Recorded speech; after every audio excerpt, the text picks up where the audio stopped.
Meus irmãos, minhas irmãs do CETEP, a paz do Senhor Jesus, mais uma vez estamos aqui para darmos continuidade à nossa matéria de número 11, a hermenêutica, né?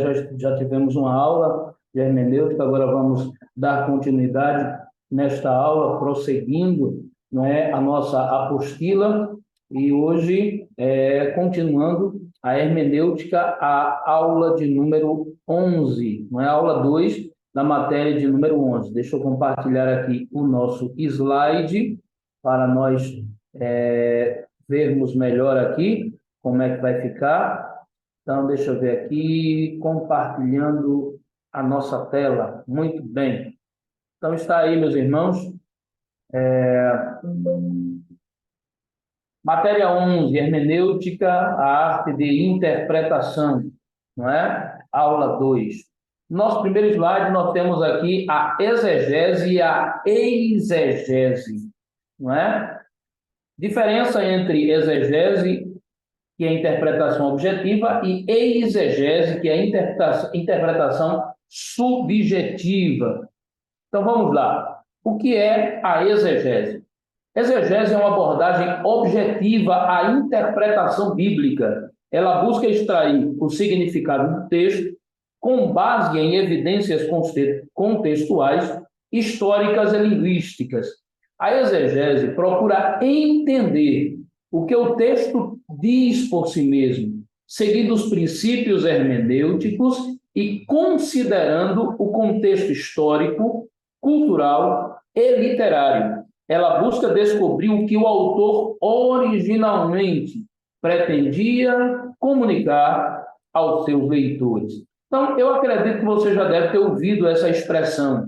Vamos fazer uma exegese do texto, não é? Há muitos pregadores que, nas suas preleções, nas suas palestras, nas suas ministrações, eles usam muito esse termo. Vamos fazer uma exegese do texto. E muita gente, embora já tenha ouvido falar sobre, já tenha ouvido alguém expressar essa palavra, mas ainda não sabe o que realmente quer dizer a palavra exegese. E como nós vimos aqui, é justamente a maneira de extrair do texto o significado do que está sendo falado ali, não é? Então, hermenêutica e exegese, elas andam juntas.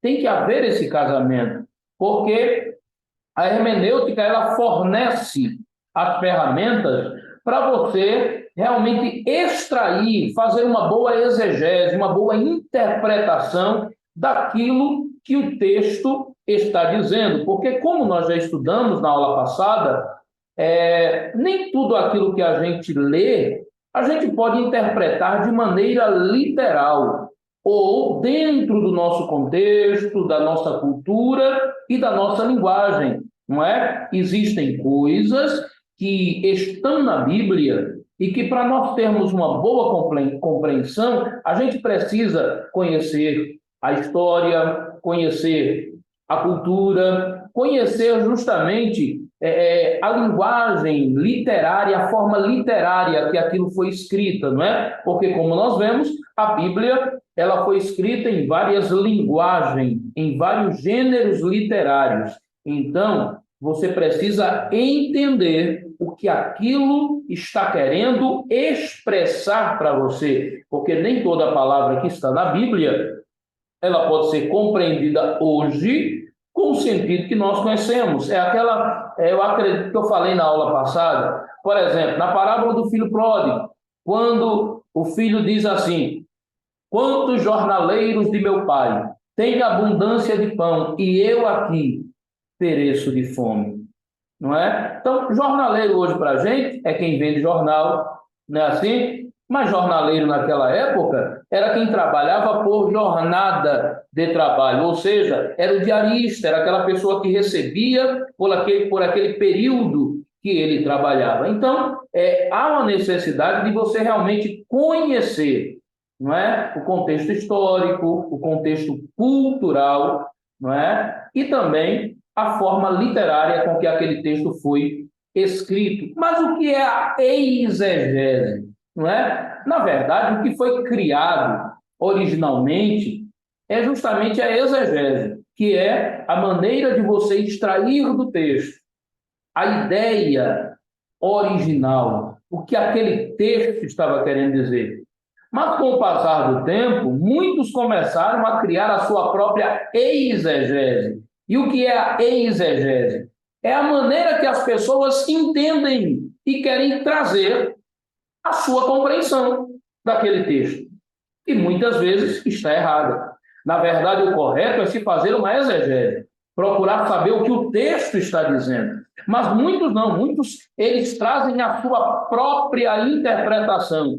E cá para nós, irmãos, o que tem de gente com interpretações absurdas de textos da Bíblia, quando a Bíblia não está dizendo aquilo, não está no gibi, não é brincadeira, não é? Então a gente precisa ser fiel ao que o texto está dizendo, não é trazer o que eu acho. Ah, eu acho que é assim, eu acho que é desse jeito. Não é o que você acha, é o que a Bíblia está dizendo.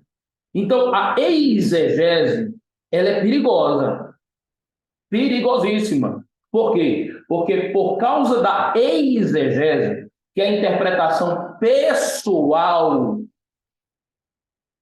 muitas heresias estão sendo ensinadas. E a heresia mata, a heresia contamina, a heresia é como um veneno espiritual. Ela termina matando aquela pessoa que está consumindo ela. Então a gente precisa ter muito cuidado com essa questão da exegese. O correto é fazer a exegese e não é a exegese, que é a sua interpretação pessoal. Claro, o apóstolo Pedro, não me foge, me foge à mente agora o versículo, mas Pedro disse em uma das suas cartas o seguinte, que nenhuma profecia da Escritura é de particular interpretação. Então, há pessoas que, apegando-se nisso, estão trazendo absurdos. Claro, eu posso ler um texto e tentar entender daquele texto, extrair uma mensagem daquele texto de cunho, vamos dizer assim, me fugiu agora a palavra, uma mensagem evangelística. Eu posso, no mesmo texto, trazer uma mensagem devocional, não é? Contanto que eu não fuja da ideia original do texto. Entendeu? Eu vou dar um exemplo aqui. Há muitas igrejas que, por eles focarem em uma determinada área, todo texto que ele pega, ele quer trazer uma mensagem relacionada àquilo. Vou trazer um exemplo para vocês. Quem gosta de falar muito de dinheiro, igrejas que vivem só fundamentadas em dinheiro. Quando ele pega um texto como o da oferta da viúva, em que ela deu tudo que tinha, então tem gente que pega aquilo ali e traz para a igreja como se hoje fosse uma obrigatoriedade, você dá tudo o que você tem. Quando, na verdade, a ideia original ali, o que Jesus quis trazer com aquela situação que aconteceu, onde os ricos colocavam grandes somas de dinheiro e aquela pobre viúva, ela trouxe apenas 2 moedas e ela deu tudo que tinha. Jesus estava querendo falar naquele texto justamente do amor que aquela mulher tinha a Deus, a ponto de dar tudo que ela tinha, tudo que supriria as necessidades dela naquele momento, por amar a Deus. Mas ele não quis dizer que ele não falou justamente do valor da oferta, não é? Ele não focou especificamente do quanto aquela oferta valia monetariamente. Não é como muitos hoje. Não é? Eu estava vendo até um texto não, desculpe, um vídeo essa semana, de um pastor até muito famoso, que até tem uma certa admiração por ele, não vou citar o nome, mas ele pregando, ele disse assim, tem irmão que já mudou o nome dele para R$ 1. O nome dele é R$ 1, porque ele só dá oferta de R$ 1. Vamos melhorar essa oferta aí, vamos aumentar essa oferta aí. Irmãos, na verdade, dízimo e oferta é questão pessoal, é reconhecimento, não é? É questão de gratidão a Deus. A gente tem que ensinar a igreja a ser grato a Deus e, por ser grato, ofertar na obra de Deus, ajudar a obra de Deus a ir se mantendo. Mas a gente não pode pegar textos como esse e deturpar a ideia do texto, querendo atender às nossas próprias necessidades, não é? Querendo atender os nossos próprios anseios.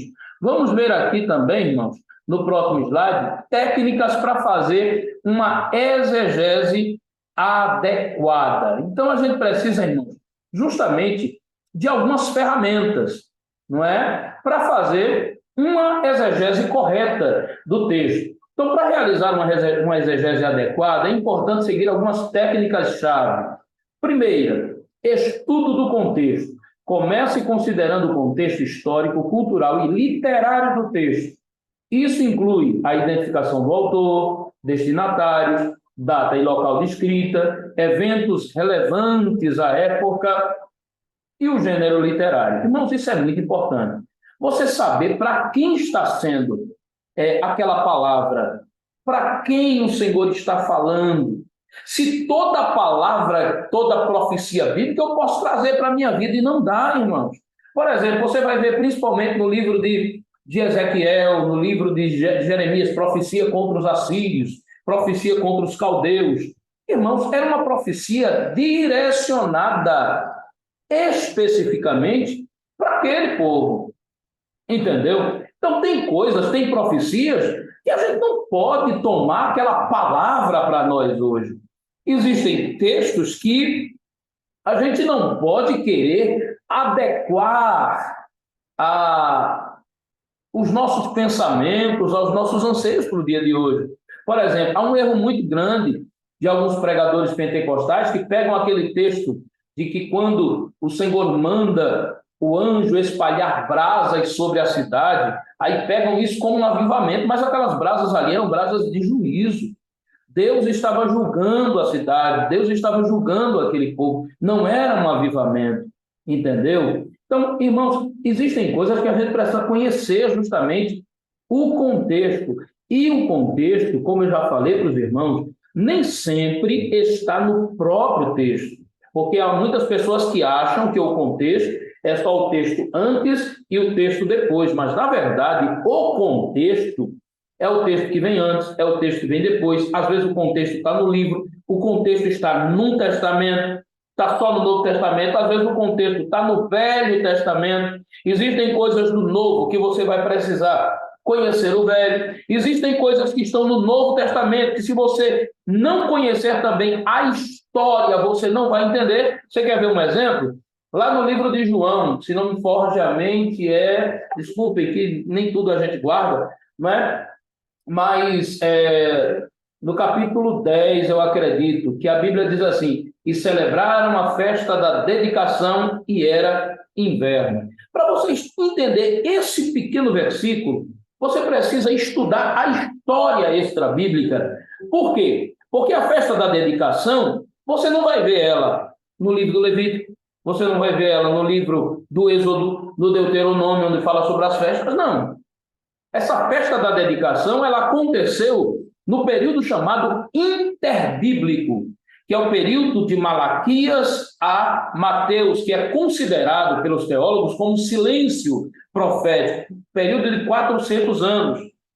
Foi aí, neste período, que devido a algumas coisas que aconteceram, alguns eventos que se surgiram, foi que os judeus criaram a festa da dedicação, que foi celebrada na época de Jesus, mas não está no Velho Testamento, escrito em algum livro do Velho Testamento. Tá, você não vai achar. Você vai achar na história extra-bíblica. Aí você vai entender. Se você for estudar sobre isso, você vai ver o que era a festa do Hanukkah, a festa das luzes, a festa da dedicação, que é a mesma festa. Amém? Então, primeiro, entenda o contexto. Vai estudar o contexto, tá certo? Aquela questão que nós falamos sobre a questão do véu. Tem igrejas hoje que trazem de forma literal, como se fosse obrigatório as mulheres hoje usarem o véu, e não são, irmãos, não é. Isso foi para a questão da época, para diferenciar as adoradoras de Diana com as verdadeiras cristãs, aquelas que se converteram, porque quando se convertia a Diana, quando servia a Diana, raspava a cabeça, não é? Eram cultos de cunho sexual. Depois que se convertiam ao evangelho, as mulheres com a cabeça rapada. Então, Paulo, para preservar a imagem das irmãs, disse: use o véu, mas ele próprio diz que o cabelo comprido foi dado em lugar do véu. Então, isso era uma questão cultural. Amém, irmãos? Sobre a mulher não falar na igreja, era questão cultural. Foi questões para frear algumas questões da época. Mas isso não quer dizer que a mulher não pode pregar, que a mulher não pode dirigir alguma coisa na igreja. Irmãos, a gente precisa abrir a mente para poder entender que tem coisas que era para a época. Amém? Como também tem coisas que estão escritas que não foi Deus que falou. O próprio Paulo disse assim: digo eu, não o Senhor, em algumas situações. Então, Paulo estava expressando a opinião pessoal dele. Isso não quer dizer que isso é regra. Era um conselho de um homem de Deus. Mas não é uma doutrina, não é algo que foi uma revelação divina. Entendeu, irmãos? Então, conheça, estude o contexto de um texto para poder você entender o que aquele texto está querendo falar. Análise linguística, ou seja, compreender as línguas originais, vai te ajudar a conhecer o sentido de algumas palavras. Tá certo? Não é que você vai ser um expert em grego, hebraico e aramaico, não. Mas conhecendo um pouco, estudando um pouco o que a palavra quer dizer no original, você vai ver que às vezes muda muito o sentido para o que está escrito nos dias de hoje. Até porque hoje a gente tem linguagens bíblicas variadas. Não é assim? Existem vários tipos de traduções da Bíblia. Existe o Novo Testamento na linguagem de hoje, existe a Bíblia Viva, a Almeida, revista atualizada, a revista corrigida, edição contemporânea. Existem várias traduções. Então, muda muito, às vezes, o sentido. Então, quando você procura estudar a língua original, aí sim, você vai conhecer melhor o que aquele texto estava querendo falar para você.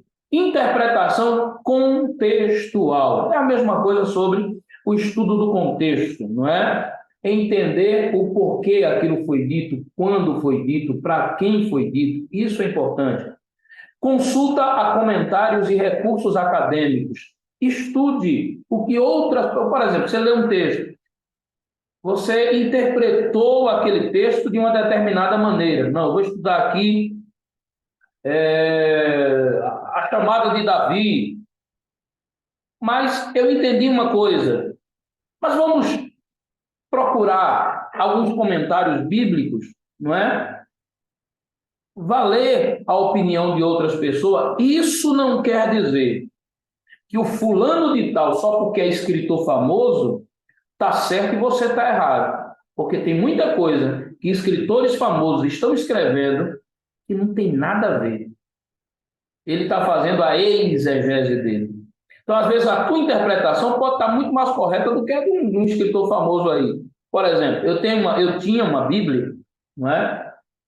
De emprestar, não sei para quem emprestei, eu acredito que aconteceu com você, não voltou mais, mas a Bíblia da CPAD, a Bíblia Explicada.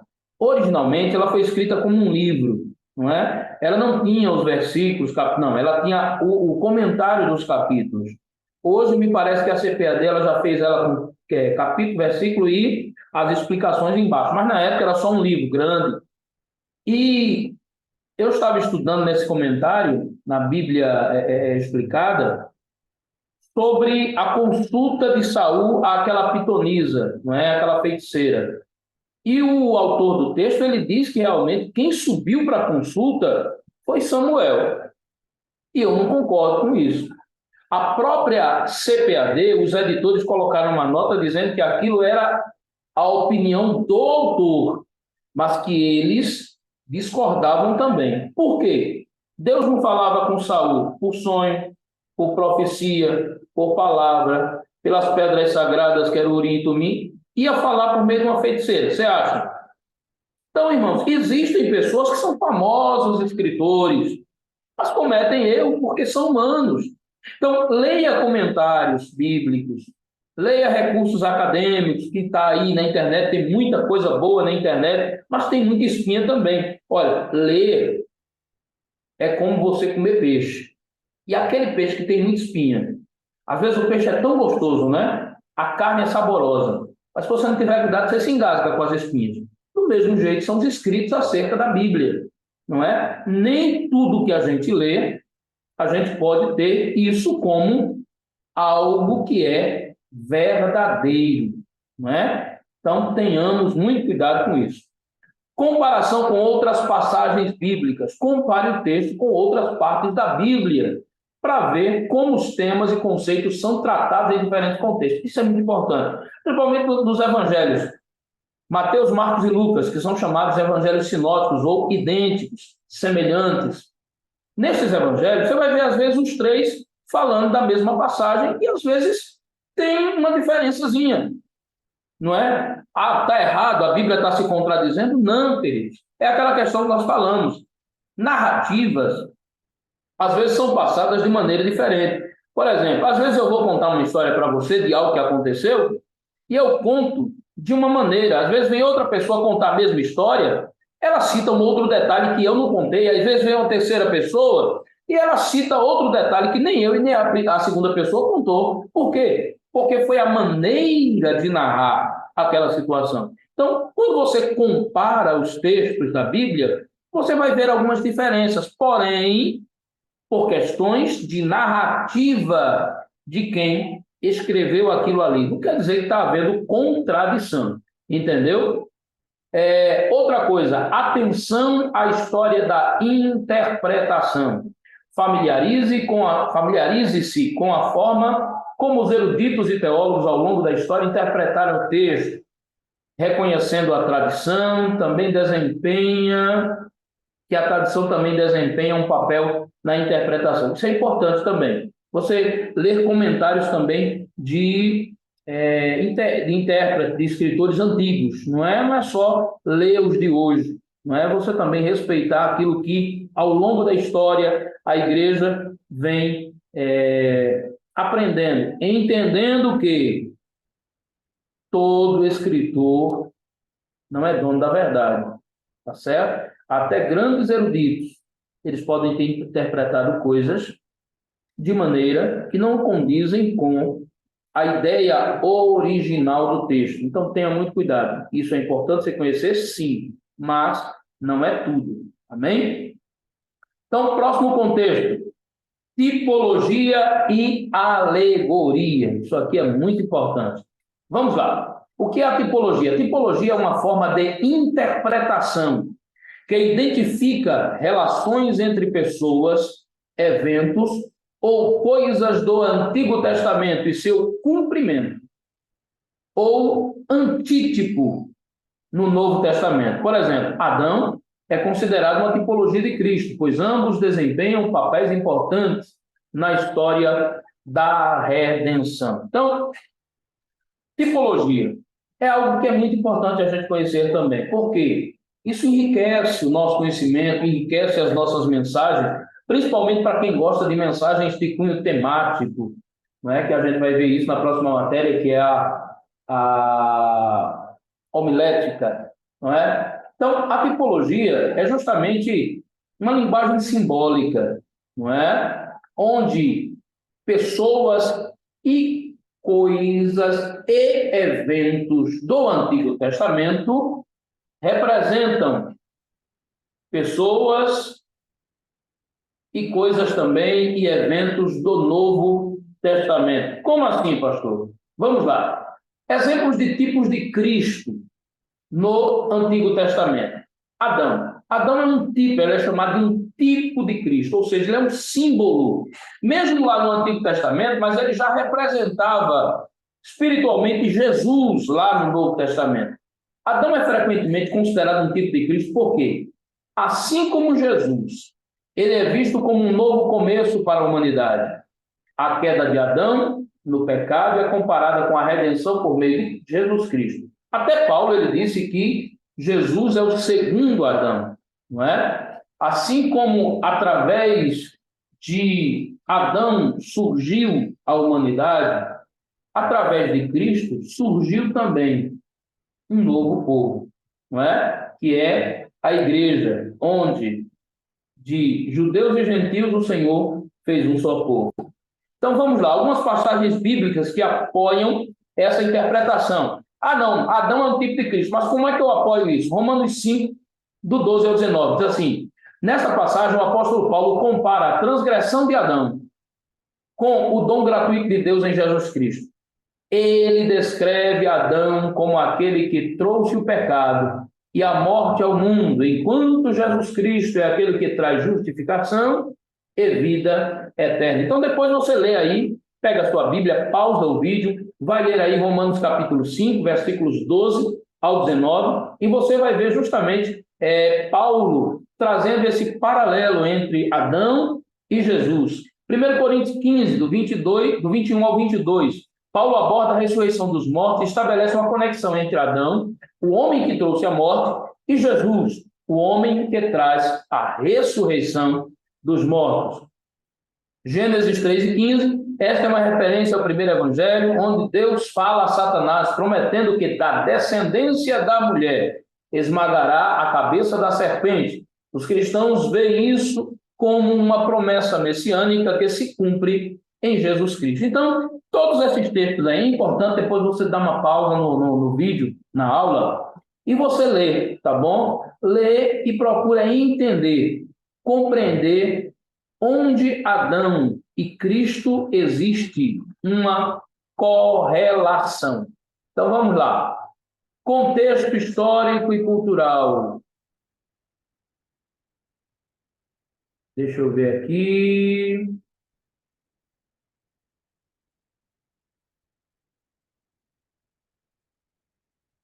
Então, isso aqui nós já falamos em outra aula, eu acredito que eu coloquei esse slide aqui de forma errônea.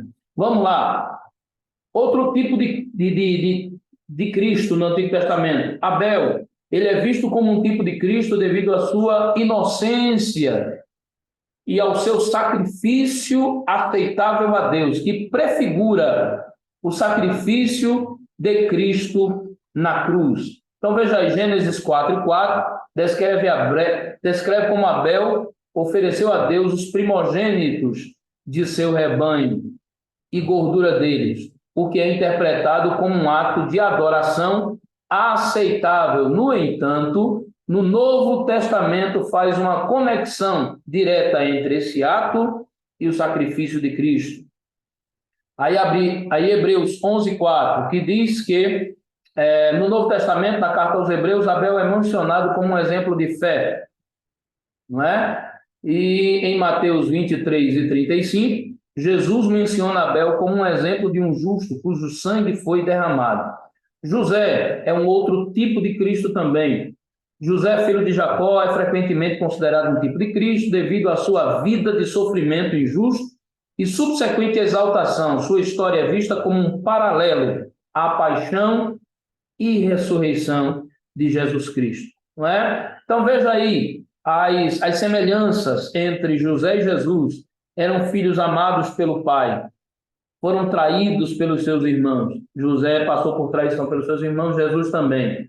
Foram falsamente acusados. José foi acusado pela mulher de Potifar, não é? De ter tentado estuprar ela. Jesus também foi falsamente acusado de ser um usurpador da glória de Deus, de ser um farsante, de não ser o Messias.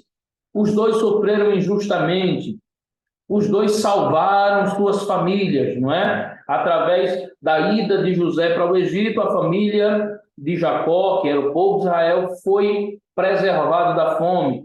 Jesus, através do seu sacrifício, também, ele veio salvar os seus irmãos, aqueles que são filhos de Deus.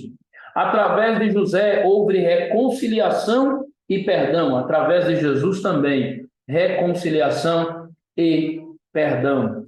A gente vê também que não só existem tipos de Cristo, mas existem também tipos da igreja. Por exemplo, alguns tipos da igreja no Antigo Testamento de Israel, não é? É um tipo da igreja, por quê? Porque através de Israel, a nação escolhida, Deus manifestou sua glória às demais nações. Através da igreja, o Senhor está revelando também a sua glória às demais nações também, na atualidade. A Arca de Noé, onde salvou aqueles que creram na palavra, a igreja também é um tipo da arca, não é?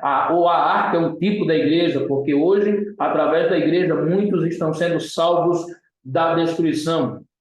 Enoque também é um tipo da igreja. Por quê? Porque Enoque foi arrebatado e a igreja será arrebatada por Deus.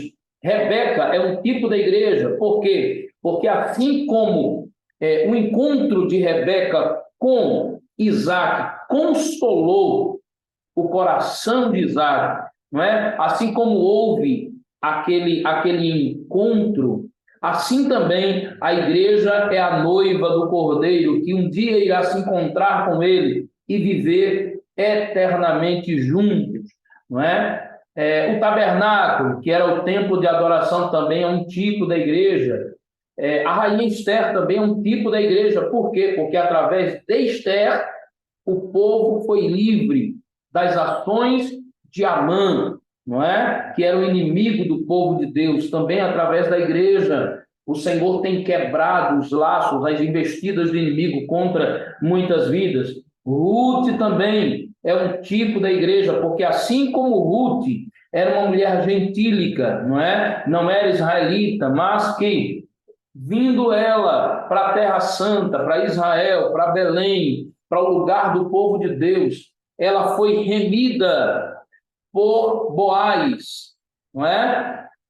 Assim também a igreja, embora não tenha sido judia, não é? Embora nós não sejamos judeus, mas Jesus, ele é o nosso remidor, é aquele que remiu-nos da vergonha, não é? Do castigo, de tudo aquilo que estava preparado para a nossa vida de mal, não é? Assim como aconteceu na época de Ruth, e assim sucessivamente.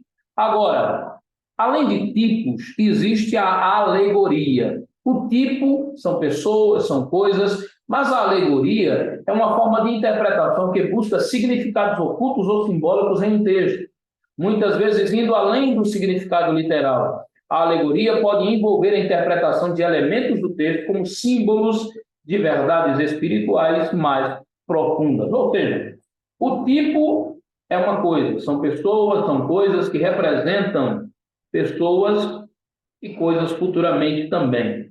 Já a alegoria são situações que representam também situações futuras. Exemplo, vamos lá. A ida de Eliezer para buscar uma noiva para Isaac é uma alegoria do Espírito Santo preparando a igreja para o encontro com Cristo no arrebatamento. Vocês lembram que Abraão mandou o seu servo Eliezer ir buscar da sua família uma noiva para o seu filho Isaac? E ele foi, levou joias, adornou a noiva, né? E a trouxe para o filho de Abraão. Isso aí é o que o Espírito Santo está fazendo com a igreja. Ele está adornando a igreja, preparando a igreja para o grande dia do encontro no arrebatamento. O encontro de Ruth com Boaz é uma alegoria do encontro de Cristo com a igreja, porque ela encontrou o seu parente remidor, aquele que tomaria ela para si, que cuidaria dela. Não é assim?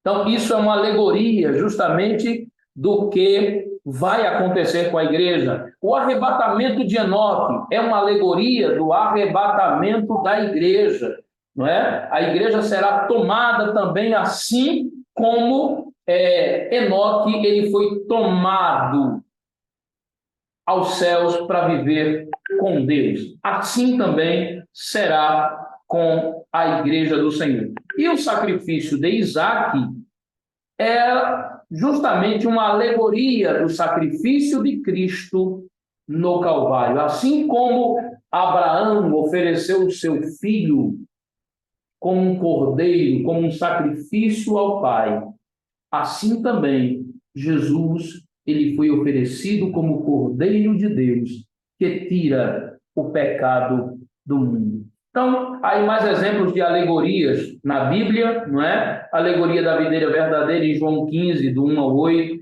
Alegoria das duas árvores, Gênesis, do 2, do 15 ao 17. Gênesis 3, do 1 ao 24 também. Tudo isso são coisas que são alegóricas, não é? Que representam situações futuras. Então, você vai ver aí, depois leia com calma esses textos, depois procure interpretar o que realmente os textos estão aí trazendo para você. Amém? Agora, como reconhecer e aplicar corretamente a mensagem do texto? O reconhecimento da tipologia ou alegoria envolve a identificação de padrões ou correspondências significativas entre os elementos do texto. E isso deve ser feito com base em pistas contextuais e bíblicas claras, e não de maneira arbitrária. Ou seja, não, todo texto é uma alegoria do que vai acontecer lá na frente. Não é, de forma alguma, entendeu? Nem tudo realmente pode ser tido como um tipo ou como uma alegoria. Você precisa ter elementos que casem aquela situação. Por exemplo, não, Enoque foi arrebatado aos céus. O Senhor tomou Enoque para si. Tem base de que a igreja vai passar por isso? Vai ser arrebatada? Tem. Tem sim. O arrebatamento de Elias, por exemplo, é um tipo do arrebatamento da igreja? Não é. Elias subiu ao céu num redemoinho. A sua ida foi visível por alguém. O arrebatamento da igreja será visível? Não. A Bíblia diz que será num abrir e piscar de olhos, não é? Então, nem todo texto ele serve como tipo ou como alegoria, entendeu? Você precisa ter os elementos para poder ligar uma situação à outra, para você não incorrer em uma heresia, tá certo? Para você não estar trazendo uma heresia, ensinando algo que a Bíblia não está dizendo. Cautela, é importante exercer cautela ao aplicar tipologia e alegoria. Pois isso pode levar a interpretações subjetivas. Deve haver uma base sólida para a aplicação e ela não deve contradizer o significado literal e claro do texto. Então, tenha cautela, tenha cuidado. Analise bem antes de trazer aquela interpretação para você não incorrer em uma heresia. Apoio bíblico é o que nós já falamos, né? Você precisa ter a própria, porque a Bíblia ela se apoia, velho apoia o novo e novo apoia o velho. Por isso que você não, hoje a gente não precisa ler o Velho Testamento. Quem fala isso não conhece nada de interpretação bíblica. Gente. A gente precisa, os dois andam juntos, os dois se apoiam, entendeu? O novo apoia o velho apoia o novo. Tem coisa para você entender no Novo Testamento, você precisa do velho. E vai ter coisa do Velho Testamento que, para você entender, você vai precisar de uma compreensão do Novo, porque eles andam juntos. Não substituição do significado literal.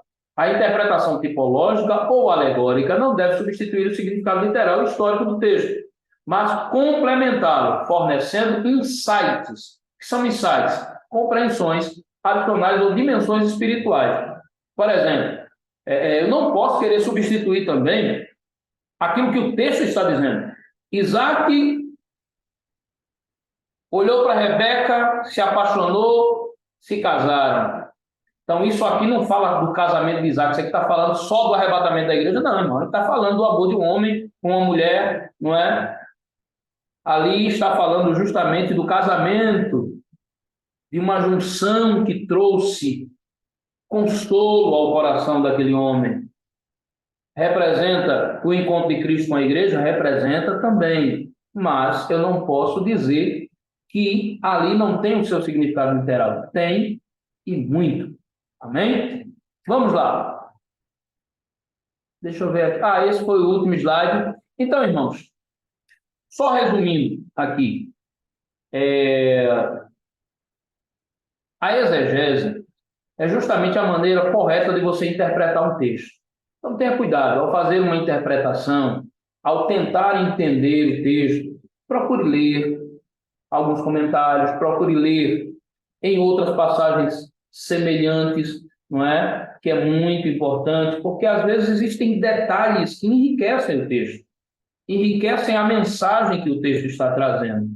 Procure entender a cultura da época, procure entender a linguagem também da época, porque tudo isso vai influenciar na maneira que você vai compreender aquilo que está sendo dito. Amém, meus irmãos? Então, que Deus abençoe a todos vocês. Eu quero agradecer aí a todos que ficaram assistindo a aula e vamos ter a nossa prova também aí dessa matéria, tá bom? Deus abençoe vocês e qualquer dúvida é só entrar no nosso grupo do WhatsApp, fazer a sua pergunta e a gente vai estar respondendo aí de acordo com as nossas possibilidades. Deus abençoe a todos, fiquem na paz do Senhor Jesus.